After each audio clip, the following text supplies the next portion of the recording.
Cool. So, a little context to this story. Played soccer my whole life, and after high school, I went overseas to pursue that professionally. And I got to bounce around Europe and France, Romania, Sweden, Malta, and Jamaica. Not in that order, but in Malta, I've been telling people that that's where I became black.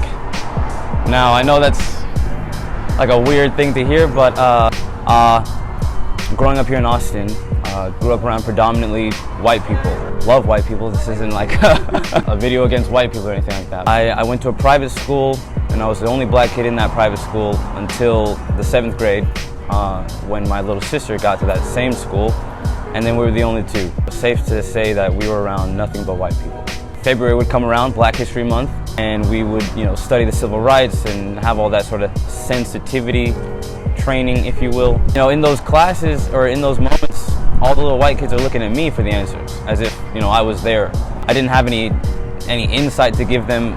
My family, like I said, is from Jamaica, so my parents didn't have the same sort of American conditioning when it comes to the whole concept of being black.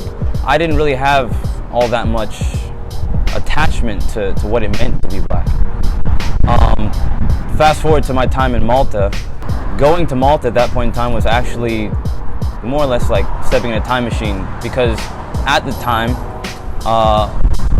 Malta hadn't had immigration laws that allowed black people to live and work there for longer than 10 years. So it was literally like stepping into the civil rights sort of atmosphere. There was also a young African guy in Malta that was killed. I wish I knew his name, but he was thrown from a roof of a bar, a club. The bouncer had no repercussions, and so there was sort of a lot of tension at the time when I was there because of that. So one night, I'm out. While I was in Malta, I played for 2 different teams, and I recognized a friend of mine on the way back. So I was catching a bus home after a night out. As I get onto the bus, in the very front are 4 skinheads. So we're talking about shaved heads, all black, leather jackets, the whole 9 yards, all that stuff. I get onto the bus and not really knowing how to deal with that, I just kind of, acknowledge them. And I go to the very back to sit next to this guy I knew. One of the guys, one of the skinheads, comes up with his hood on, looking straight down, sits right between us. And he says, without looking at either of us, when you get off the bus, we're getting off the bus. The moment's kind of a little bit surreal for me, so I wasn't, I wasn't scared at the time. Didn't really know how to process it. At the same time, I was like, if this does happen, I was like Sherlock Holmes moment, like, okay, this guy, I might be able to hit him in the knee, and then the next guy, and, planning my moves.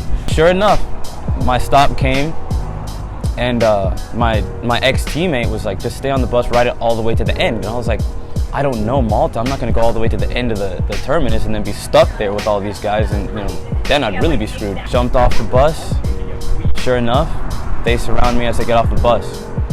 And one of them, who was about my size, I'm not a huge dude, he was very drunk, came at me and threw a punch, and I was lucky enough to slip it, and I just pushed him into his friends, and I took off running, because I'm a soccer player, he's not gonna catch me on foot. Like, after that moment, it, as I said, kind of grounded me or centered me in my blackness, if you will.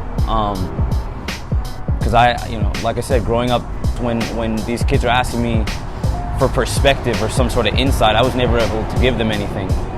And after that experience, it was almost like, oh, like, wait a minute, I am black. So yeah, that's the story.